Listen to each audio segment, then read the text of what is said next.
నీ ధైర్యం, నీ విశ్వాసము. కానీ నిన్ను యుద్ధానికి పంపే పరిస్థితి కాదు ఇది. కనుక ఇంటికి వెళ్ళిపోరా నాయన అన్నాడు. అబ్బాయి నేను వెళ్ళనండి, ఈరోజు ఆ ఫిలిష్తీయుని యొక్క అంతు తేలిస్తేనే కానీ నేను వెళ్ళనన్నాడు. ప్రియమైనటువంటి వాళ్ళరా, దేవుని కార్యాలు మన ద్వారా ఏమవ్వాలి? ప్రత్యక్షపరచబడాలి. దేవునికి స్తోత్రం. ఏదో నమ్ముకున్నాము, చర్చికి వస్తున్నాం, వాక్యం చదువుతున్నాం, ప్రార్థన చేస్తున్నాం అంటే కాదమ్మా. నీ ద్వారా దైవ కార్యాలు ప్రజల ఎదుట ఏమవ్వాలి? ప్రత్యక్షపరచబడాలి. అర్థమవుతుందమ్మా? ఇక్కడ దేవుని కార్యము ప్రత్యక్షపరచబడాలంటే మనము దేవునికి ఎలా ఉండాలి? దగ్గరగా ఉండాలి.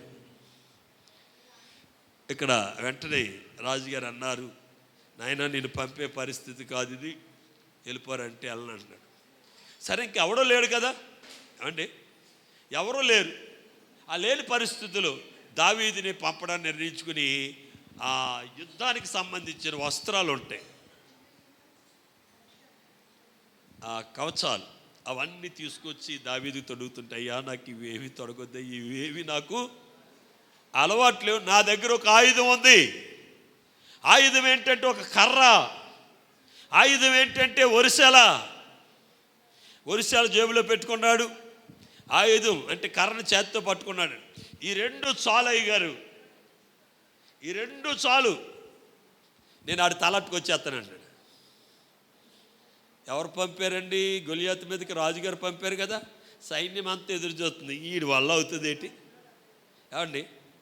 మన సైన్యం ఎలా చూస్తుందండి ఏమండి? మన సైన్యం ఎలా చూస్తుంది? వీడి వల్ల అవుతుంది ఏంటంటే, ఒక ప్రక్కన ఇజ్రాయెల్ సైన్యం అంతా కూడా వీళ్ళ వల్ల ఏమవుతుంది, వాళ్ళని ఎచ్చంగిని పిండి చేసేస్తాడు. ఎవరు? గొలియాతు పిండి చేసేస్తాడు, మాంసం ముద్ద చేసేస్తాడు. అన్నలో పక్క నుంచి అన్నారు, మరి బాబు నువ్వు వెళ్ళొద్దురో అన్నారు.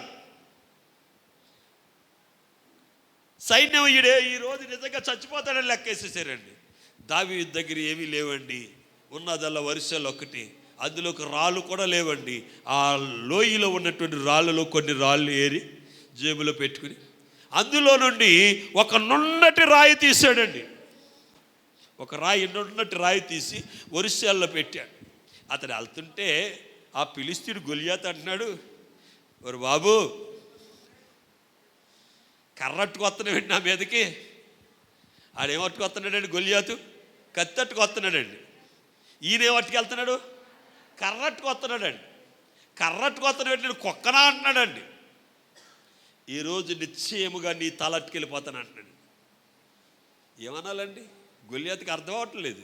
ఈడేంటిరా బాబు నా తలట్టుకెళ్ళిపోతాను అంటాడు. మరి బాబు నువ్వు వెళ్ళిపోరా, చరిత్రహీనుని అయిపోతాను నేను. పిల్లోడి మీదకి వెళ్ళి యుద్ధం చేసి నేను కాలు చంపేశాను అనుకో, నేను చరిత్రహీనుని అయిపోతాను, నువ్వు నా మీదకి రావద్దు, వెళ్ళిపోమంటున్నాడు. నేను వెళ్ళను, ఈరోజు నిశ్చయముగా నీ తలట్టుకెళ్ళిపోతాను అన్నాడు. ఇలా మాట్లాడుతూ ఉండగానే దావీదు ఒక రాయిని వరుసల్లో పెట్టి గిర్ర గిర్ర గిర్ర గిర్ర తిప్పి కొట్టేటప్పటికి అది వెళ్ళటండి ఆ గొలియాతు యొక్క నొసడని తగిలింది.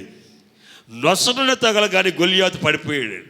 పడిపోగానే దావీదు వెళ్ళి ఆడి వరలో నుండి కత్తి తీసి ఆడి తల తెగ నరికి తీసుకొచ్చి సౌలు యొక్క కాళ్ళ దగ్గర పడేసాడు. దేవునికి స్తోత్రం. గట్టిగా తపన కొట్టి దేవుని మహిమపరుద్దాం. గట్టిగా, ఇంకా గట్టిగా కొట్టాలి, ఇంకా గట్టిగా కొట్టాలి తప్పట్లు సంతోషంతో. దేవునికి స్తోత్రం, స్తోత్రం. హల్లెలూయా, హల్లెలూయా. ప్రియమైనటువంటి వాళ్ళ చూస్తున్న ప్రజలు ఆశ్చర్యపడిపోయారు.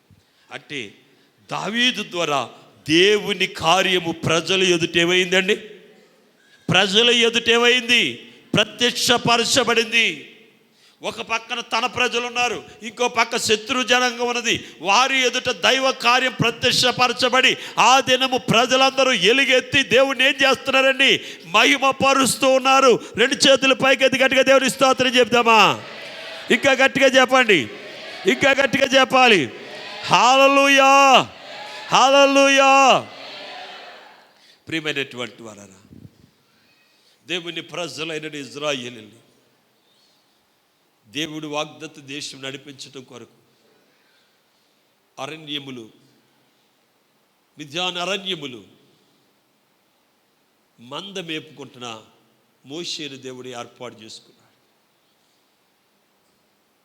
చేసుకున్నప్పుడు మోషే నాయకత్వ బాధ్యతలు వహించడానికి మోషే ఒప్పుకోలేదు. కానీ దేవుడు మోషేను గద్దించినప్పుడు మోషే ఆ నాయకత్వ బాధ్యతను ఒప్పుకొని దేవుని యొక్క వాగ్దానమును, దేవుని యొక్క వాక్యమును చేతబట్టుకుని ఇజ్రాయేల్ ఎక్కడైతే బానిసలుగా ఉన్నారో ఆ ఐగుప్తు దేశములు, ఐగుప్తు రాజైన ఫరో ఎదుట నిలబడ్డారు. ఫరో ఎదుట ఐగుప్తు దేశములు దేవుడు మోషే అహరోనుల ద్వారా ఎన్నో కార్యాలండి, ఆ దేశములో జరిగిన అన్ని కార్యాలు ఏ దేశములో కూడా జరగలేదు. దేవునికి స్తోత్ర, హల్లెలూయా, హల్లెలూయా. ఎందుకు అన్ని కార్యాలు దేవుడు అక్కడ జరిగించాడంటే ఇజ్రాయేలుల మధ్య ఎవరున్నారండి? సర్వశక్తుడైన దేవుడు ఉన్నాడు. దేవుడికి స్తోత్ర, హల్లెలూయా. సర్వోన్నతుడైన దేవుడు ఇజ్రాయేలు ప్రజల మధ్య ఉన్నాడు కనుక అద్భుతమైన కార్యాలు, సూచక్రియలు, మహత్కార్యాలు జరిగినాయి. ఇప్పుడు కూడా ఇజ్రాయేల్ దేశం చాలా చిన్న దేశం అండి. ఎంత పెద్ద దేశమైనా సరే ఆ దేశం ముందు నిలబడుతుందా చెప్పండి? ఏమండి, అది చిన్న దేశమే. ఆ దేశం ఎదుట ఏ దేశము, ఏ సైన్యము నిలబడలేకపోతుంది. కారణం ఏంటి తెలుసండి? దేవుడు అక్కడ గొప్ప గొప్ప జ్ఞానులను ఉంచాడు. దైవికమైన జ్ఞానము ఆ దేశంలో ఉంది. కారణం ఏమిటంటే అక్కడ దేవుడు నివసిస్తూ ఉన్నాడు. దేవునికి స్తోత్రం, హల్లెలూయా. ఆ ప్రజలు ఏ ప్రజలండి? నిబంధన ప్రజలు, ప్రతిష్ఠింపబడిన ప్రజలు. ప్రియమైనటువంటి వారు, మనమెవరో చెప్పండి? మనమెవరు అండి? ప్రతిష్ఠింపబడిన వారమే కదా. మాట్లాడరేటండి? మనం ప్రతిష్ఠింపబడిన ప్రజలమే కదా, దేవుని ప్రజలమే కదా మనము. మరి వారి మధ్యన జరుగుతున్న కార్యాలు మన మధ్యన ఎందుకు జరగట్లేదు? మన ప్రతిష్ఠ దేవుని ఎదుట సరిగా నిలబడాలి. ఏలియా దేవుడే కదా మన దేవుడు కూడా. ఏమండి, దావీదు దేవుడే కదా మన దేవుడు కూడా. అబ్రహాము దేవుడే కదా మన దేవుడు కూడా. వారు ఎలాగైతే సున్నతి ద్వారా ప్రతిష్ఠింపబడ్డారో బాప్తిస్మము ద్వారా మనం కూడా ఏమయ్యాం? ప్రతిష్ఠింపబడ్డాం. దేవుడు మన మధ్యన కూడా అద్భుత కార్యాలు చేయటం కొరకే దేవుడు మనల్ని ప్రతిష్ఠించుకున్నాడు. ఆ కార్యాలు జరగాలంటే మనం ఆయనకి ఏమివ్వాలి? అవకాశం ఇవ్వాలండి. అవకాశం ఇస్తే దేవుడు ఏం చేస్తాడో తెలుసండి? ఉన్నది చెప్పాలి, ఉన్నది లేనట్లును, లేనిది ఉన్నట్లు. దేవునికి స్తోత్రం. దరిద్రులమైన మనల్ని ఏం చేస్తాడైనా? ధనవంతులుగా మార్చేస్తాడు. నేల నుండి దరిద్రులను, పెంట కుప్పల మీద నుండి దీనులను లేవనెత్తువాడు ఆయనే. దేవుడైన యెహోవా మోషేతో చెప్తున్నాడు అహరోనుతో, నాయనా నేను వెళ్తాను, నేను ఫరో దగ్గరికి వెళ్తాను, నువ్వెవరు అని అడుగుతాడు. నేను ఇజ్రాయెల్ ప్రజల దగ్గరికి వెళ్తాను, నువ్వెవరు అని అడుగుతాను, నేనేం చెప్పాలి అని అన్నప్పుడు నేను చెప్పు, నేను చేయమన్నవి చెయ్యి అన్నాడు. ఆయన చెప్పింది ఏంటి? నన్ను ఉన్నవాడు అనువాడు పంపించాడని చెప్పు. నేను ఉన్నవాడను అనువాడను. అలాగే నేను చెప్పిన సూచక క్రియలు అక్కడ జరిగించు. అక్కడ ప్రజలు నేనే దేవుడిని నన్ను ఒప్పుకుంటారు. చూడండి, నిర్గమాకాండం 7వ అధ్యాయము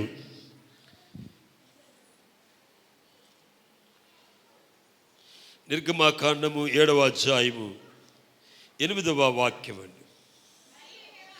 మరియు యెహోవా మోషే అహరోనులతో ఇట్లనెను,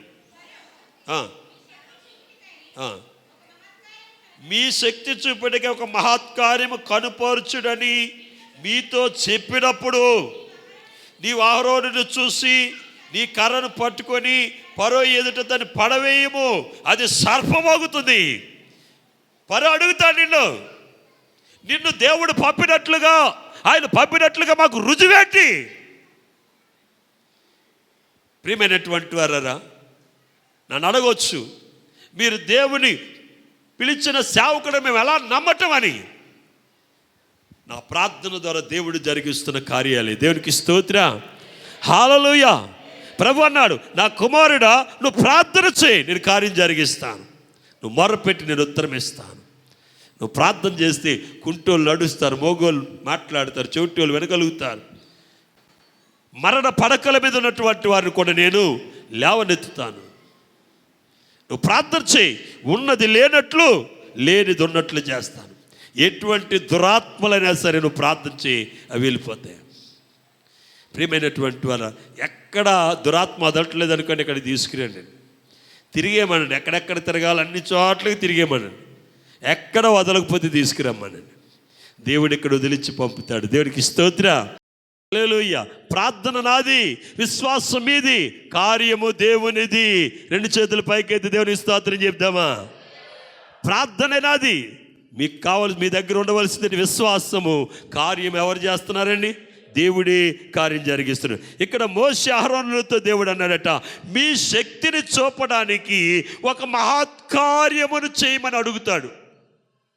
అడిగినప్పుడు మీ చేతిలో కర్ర కింద ఆడేయండి, అదేమవుతుంది? పాము అయిపోద్ది. ప్రియమైనటువంటి వారా, దేవుడు చేసే కొన్ని కార్యాలు లోకంలో వాళ్ళు కూడా చేస్తారు. ఫరో దగ్గర జ్యోతిష్కులు ఉన్నారండి, ఫరో దగ్గర జ్ఞానులు ఉన్నారు, ఆ సభలో మంత్రగాళ్ళు ఉన్నారు, ఆ సభలో భూత వైద్యులు ఉన్నారు. మోసే చేసినట్లుగా వారు కూడా కర్రను కింద ఆడేసి ఏం చేశారటండి? చెప్పండి, పాముని చేశారట.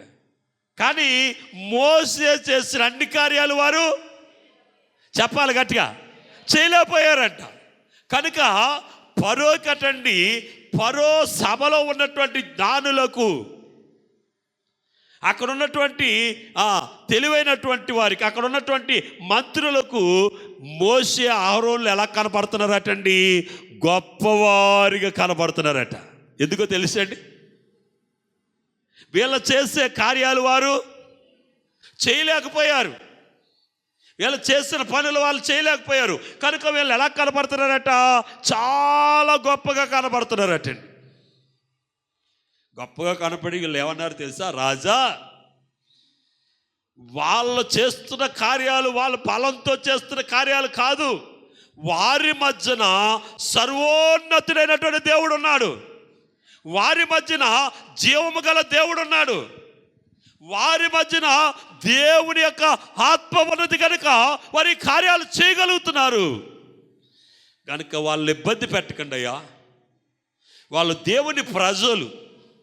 వాళ్ళు ఏం చేయొద్దన్నాడు? వారు దేవుని ప్రజలు, దేవుని యొక్క ఆత్మ వారి మధ్యన ఉంది.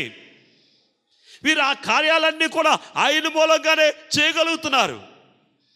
కనుక వారు చేస్తున్నట్టుగా మేము చేయలేకపోతున్నాం, ఎందుకంటే ఇది దేవునికి మాత్రమే సాధ్యము. వారి గ్రహింపు వచ్చిందండి. శక్తి చేత కాదనెను, బలముతో నిధి కాదనెను, శక్తి చేత కాదనెను, బలముతో నిధి కాదనెను, ఆత్మ ద్వారా దీని చేతునని యెహోవా సెలవిచ్చెను, నా ఆత్మ ద్వారా దీని చేతునని యెహోవా సెలవిచ్చెను. శక్తి చేత కాదనెను, బలముతో నిధి కాదనెను, శక్తి చేత కాదనెను, బలముతో నిధి కాదనెను, నా ఆత్మ ద్వారా దీని చేతునని యెహోవా సెలవిచ్చెను, నా ఆత్మ ద్వారా దీని చేతునని యెహోవా సెలవిచ్చెను. హల్లెలూయా, హల్లెలూయా, హల్లెలూయా. వారు అంటున్నారండి, జ్ఞానులు, అక్కడ ఉన్నటువంటి ఆ మంత్రులు, అక్కడ ఉన్న గొప్ప గొప్పవారు ఏమన్నారంటే, వీళ్ళు చాలా గొప్పవారండి, వీళ్ళు దేవుడు గొప్పవాడు, కనుక వీళ్ళు పంపించేయండి అంటే పరో మనసు కట్టిన ఏమంటున్నాడు, ఇంకా నేను సూచక్రియలు చూస్తాను, ఇంకా అద్భుతాలు చూస్తానని అతను ఏం చేశాడండి, వాళ్ళ కళ్ళకు వీళ్ళ గొప్పవారిగా కనపడ్డట్టుగా ఒక్కనాటికి పరో కళ్ళకు కూడా వాళ్ళు ఎలా కనపడ్డారు, ఎంత గొప్పలుగా కనపడ్డారో తెలుసండి. ఏమండి, ఇజ్రాయిల్ ప్రజలేమో ఆ సముద్రాన్ని దాటి వెళ్ళిపోతున్నారండి. ఐగుప్తు సైన్యం ఏమైపోతుందండి, సముద్రంలో మునిగిపోతున్నారండి. వీళ్ళు మునిగిపోతున్నారు, వాళ్ళు 6 నెలలు వెళ్ళిపోతున్నారండి. ఎంత గొప్ప కార్యం అండి. ఏమండి, ఇటువంటి ఎవరికి సాధ్యం, ఇలాంటి కార్యాలు ఎవరికి సాధ్యమండి? ఇంత గొప్ప కార్యాలు చేసే గొప్ప దేవుడిని నువ్వు పక్కన పెట్టుకుని నువ్వెందుకు భయపడుతున్నావు, ఎందుకు భయపడుతున్నావు? దేవుడు నీ ద్వారా తన్ను తాను లోకానికి ప్రత్యక్షపరచుకోవాలని ఆయన ఆశపడుతున్నాడు. ఏలియా ద్వారా ప్రజలకు తన్ను తాను ప్రత్యక్షపరుచుకున్నాడు. అతను అంటున్నాడు, నేను నీ సేవకునై ఉన్నాననియు ఈ కార్యమంతా నీ మూలముగా జరుగుతుందని ఈ ప్రజలు తెలుసుకోవాలని. ఎందుకు నువ్వు ఎలాంటి ప్రార్థన చేయట్లేదు? ఎందుకు ఈ రీతిగా నువ్వు ప్రభుని అడగలేకపోతున్నావు? అమ్మా, ఇక్కడ ఏలియా ప్రార్థన, ఏలియా ద్వారా దేవుడు తన్ను తాను ప్రత్యక్షపరుచుకున్నాడు. దావీదు ద్వారా దేవుడు తన్ను తాను ఫిలిష్తీయుల ఎదుట, ఇజ్రాయెల్ సైన్యం ఎదుట తన్ను తాను ఏం చేసుకున్నాడండి, ప్రత్యక్షపరుచుకున్నాడండి. సైన్యంలో గొప్ప గొప్ప వారు ఉన్నారు, రాజు కూడా ఉన్నాడు. రాజు కూడా గొలియాతు మీదకి వెళ్ళడానికి ఏమవుతున్నాడండి? ఏమండి, ఎప్పుడు రాజు యుద్ధ భూమిలోకి వెళ్ళాడనుకోని ఎక్కడ బలంగా యుద్ధం జరుగుతుందో అక్కడికి వెళ్ళి సూచనలు ఇస్తాడండి. బలమైనటువంటి వ్యక్తులు ఎక్కడైతే ఉన్నారో అక్కడ రాజు సూచన ఇస్తాడు. అటువంటి రాజు కూడా వెళ్ళడానికి ఏమవుతున్నాడండి, భయపడుతున్నాడు. కానీ దావీదు వెళ్ళాడు, జయాన్ని పొందాడు. కారణం ఏంటో తెలుసండి, దావీదు దేవునికి ఎలాగున్నాడండి, దగ్గరగా ఉన్నాడు. దేవునికి స్తోత్రం. హల్లెలూయా, హల్లెలూయా, హల్లెలూయా. దావీదు దేవునికి దగ్గరగా ఉన్నాడు కనుకనే మరి దైవ ప్రత్యక్షతను పొందాడు. కనుక యుద్ధం ఎవరిదని వెళ్ళాడండి దావీదు? ఎవరిదని వెళ్ళాడు చెప్పండి? సౌలేమనుకోండి, మనం యుద్ధం చేయాలనుకున్నాడు. దావీదు భారం ఎవరి మీద పెట్టాడు? దేవుని మీద పెట్టాడండి. యుద్ధం తాను చేయాలనుకోలేదు, దేవుడు చేయాలనుకున్నాడు. ఆ గొలియాతును చూసాను, ఈరోజు నిశ్చయముగా నా దేవుడు నిన్ను నాకు అప్పగిస్తాడు, నేను చేయను యుద్ధం, దేవుడే చేస్తాడు. యుద్ధము యెహోవాదే, యుద్ధము యెహోవాదే, యుద్ధము యెహోవాదే, యుద్ధము యెహోవాదే, మనకెవ్వరు లేరు, మనకెవ్వరు లేరు, రాజులు మనకెవ్వరు లేరు, మనకెవ్వరు లేరు, సైన్యములకు అధిపతి అయినా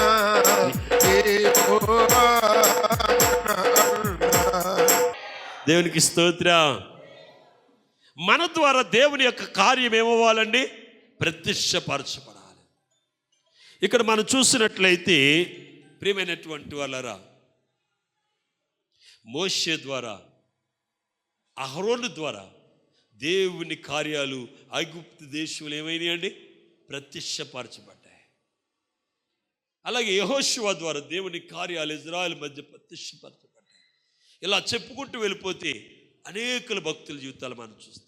రూతు, ఎస్తేరు. రూతమ్మ, ఆమె ఎవరండి? దిక్కు లేనటువంటి ఆమె. ఎందుకో తెలుసా? తన ప్రజలను, తన దేశాన్ని విడిచిపెట్టేసింది. నానేవారు ఎవరికి? ఆమెకి ఎవరు లేరండి. తన అత్తను నమ్మి తన వాళ్ళందరినీ విడిచిపెట్టి వచ్చేసింది. వచ్చేసి ఆమె ఏం చేస్తుంది? ఏమండి, బెత్లెహేముకి వచ్చి ఆమె ఏం చేస్తుంది చెప్పండి? ఏం చేస్తుంది చెప్పండి? గట్టిగా చెప్పాలి, గట్టిగా చెప్పండి. పరుగు ఏరుకుంటుందండి. పరుగు ఎవరు ఏరుకుంటారు చెప్పండి? పరుగు ఎవరు ఏరుకుంటారు? వాక్య ప్రకారం పరగ ఎవరు ఏరుకుంటారు? పరదేశులు. పరదేశులు, అడుక్కునేవారు, బీదవారు, తల్లి తండ్రి లేని అనాథలు, ఇటువంటి వారు పరగేరుకుంటారు. ఆమె స్థితి ఏంటి? పరగేరుకునే స్థితి. దీనురాలు ఆమె స్థితి. ఆమె ఎవరు నమ్ముకుందండి?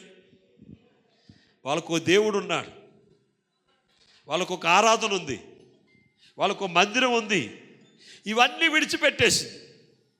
విడిచిపెట్టి నయోమితో అంటుంది, నీ దేవుడే.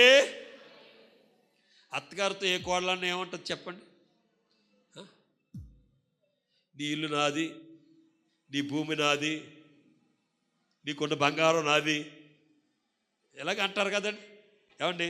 ఎందుకంటే మేమిద్దరం ఒకళ్ళు ఇడిచి వెళ్ళిపోయారు. ఉన్నది ఒక్కలో, నేను ఒక్కదాన్నే. యోదే దేశం బెత్లెహేములో పొలం ఉందని చెప్పే కదా, ఆ పొలం నాకు ఇవ్వాలి, ఆ బంగారం నాకు ఇవ్వాలి, అది ఇవ్వాలి. మీరైతే అది అడుగుతారు. కానీ ఈమెమంటుందంటే అవేమి అడగలేదండి. లేదు ఇంకోటి అడగవచ్చు, అత్త నీతో వచ్చేస్తా, నాకు పెళ్లి చేస్తావు అక్కడ అని అడగాలి. ఎందుకంటే అవి ఎవడో వస్తురాలు. ఏమండి? పెళ్ళైనా ఎక్కువ రోజులు తన భర్త లేడు, యవనస్తురాలు. అందుకే అత్త అంటుంది, వెళ్ళిపోండి అమ్మ, మీరు పెళ్లి చేసుకోండి అంటుంది. ఏ అత్త ఇలాంటి పర్మిషన్ ఇస్తుందండి? ఏ అత్తగారు ఇలాంటి పర్మిషన్ ఇస్తుంది? కానీ ఈవిడేమంటుంది, అవేమి నాకు వద్దయ్యా, పెళ్ళొద్దు, పేరంటాలు వద్దు, అదొద్దు, ఇదొద్దు, నీ ఆస్తి వద్దు, నీ గొడవలేవు, నాకు అవసరం లేదు, నాకు కావాల్సింది నీ దేవుడే. నా దేవుడు. గట్టిగా చెప్పండి, నీ దేవుడే నా దేవుడు. దేవుడికి స్తోత్రం. హల్లెలూయా, హల్లెలూయా. ఈమె ఎవరి మీద ఆధారపడి వచ్చేసిందండి? ఎవరి మీద ఆధారపడి వచ్చేసింది? దేవుని మీద ఆధారపడి వచ్చేసింది. వస్తే ఆ పరిస్థితి ఏంటి? పరగేరుకునే పరిస్థితి. దేవుడు తను నమ్మిన వారిని చెయ్యి విడిచిపెట్టే దేవుడు కాదు. గట్టిగా తప్పలు కొట్టండి, ఇంకా గట్టిగా కొట్టాలి, ఇంకా గట్టిగా కొట్టండి తప్పట్లు. తన్ని ఎవరైతే నమ్ముతారో వారిని ఆయన ఏం చేయడానికి విడిచిపెట్టడండి. పరిస్థితులు ఏం చేస్తాడో మార్చేస్తాడండి, ఉన్నది లేనట్లుగా. ఆమె పరగేరుకుంటేనటండి ఆ సేలో ఉన్న యవనస్తులు సూపంతా ఎవరి మీద ఉందట? అమ్మ ఆడవాళ్ళు అంటున్నారా? ఆ సేలోనటండి చాలామంది యూత్ యవనస్తులు పని చేస్తున్నారా, వాళ్ళ చూపంతా ఎవరి మీద ఉందట? ఎవరి మీద ఉందటండి? చెప్పాలి గట్టిగా. ఎవరి మీద ఉంది? రూతమ్మ మీద ఉందటండి. వాళ్ళ చూపంతా కూడా వారు చూపులు చూస్తున్నారండి. నన్ను ఒక అమ్మాయి వచ్చి మా ఆవిడ దగ్గర ఒక కంప్లైంట్ ఇచ్చింది. కంప్లైంట్ ఏంటంటే, మగవాళ్ళు కామెంట్ చేస్తున్నారండి అని. మా ఆవిడ నాకు చెప్పింది, కామెంట్ చేస్తున్నారు పలానా. అమ్మాయిని పిలిచాను, అమ్మాయి ఏం కామెంట్ చేస్తున్నారు, ఏమన్నా తిట్టారా, ఇంకోటి చేశారా, తొక్కుపెట్టి నార తీసేస్తాను చెప్పాను. అబ్బాయి ఏం అనలేదండి అన్న. మరి ఏం చేశారంటే, వారు సూపులు చూస్తున్నారండి అందండి. ఏం చూస్తున్నారట? వారు సూపులు చూస్తున్నారట అన్నది. ఏం చెప్పాలి? అని అడిగితే ఆడేమంటాడు? అబ్బాయి నేను అటు చూసానండి అంటాడు. చూడొద్దంట లేదు కదండి. ఈ చేలో ఉన్నటువంటి మగవాళ్ళు యవనస్తులు ఉన్నారు చూడండి, ఆమె వైపట వారు సూపులు చూస్తున్నారట. చూసినా సరే ఈమె దుష్టంతా దేని మీద ఉందండి? అత్త చెప్పింది, యవనస్తులు వెంబడి వెళ్ళొద్దు, నీ పవిత్రత నువ్వు కాపాడుకోమని. ఆమె దుష్టంతా దేని మీద ఉందండి? మనం పని చేస్తే మన దుష్టంతా ఏ మీద ఉంటుంది? పని చేస్తే మీ దుష్టంతా ఎక్కడ ఉంటుంది చెప్పండి? మనం పని చేస్తే చాలామంది దృష్టి దేని మీద ఉంటుంది? టైం మీద ఉంటుందండి. టైం మీద ఉంటుంది. మరి కొంత దృష్టి ఏముంటుంది? రోడ్డు మీద ఎవరు వెళ్తున్నారా, ఎవరు వస్తున్నారా అని చూసే దాని మీద ఉంటుంది. అవునా కదా చెప్పండి? కానీ ఈమె దృష్టి అంతా దాని మీద ఉంది.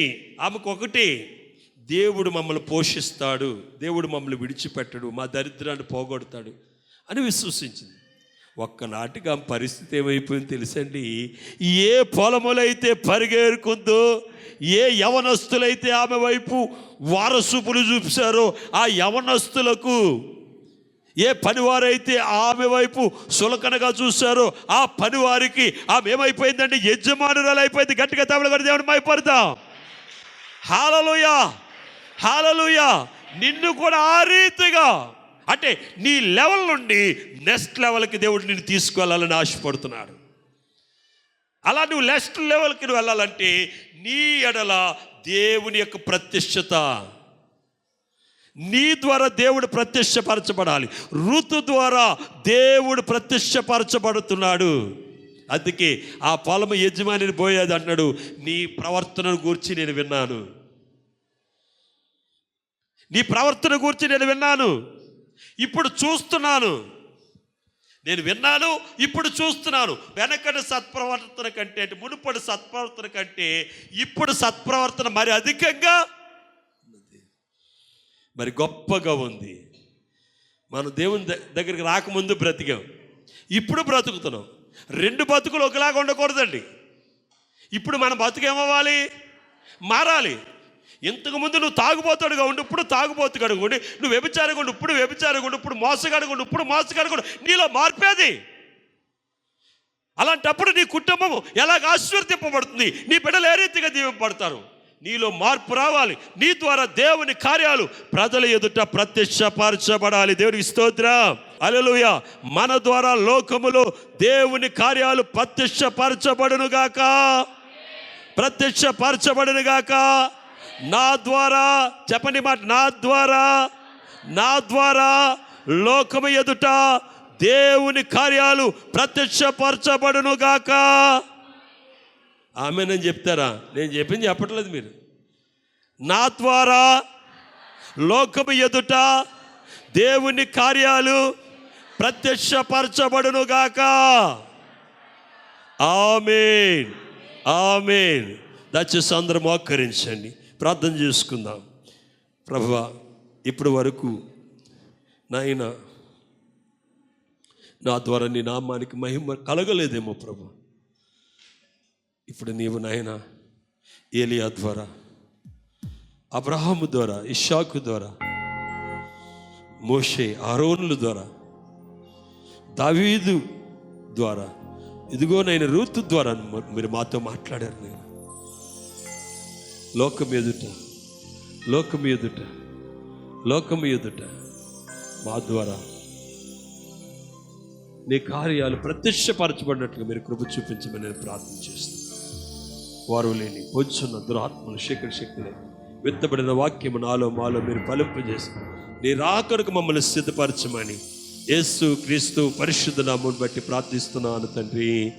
ఆమేన్.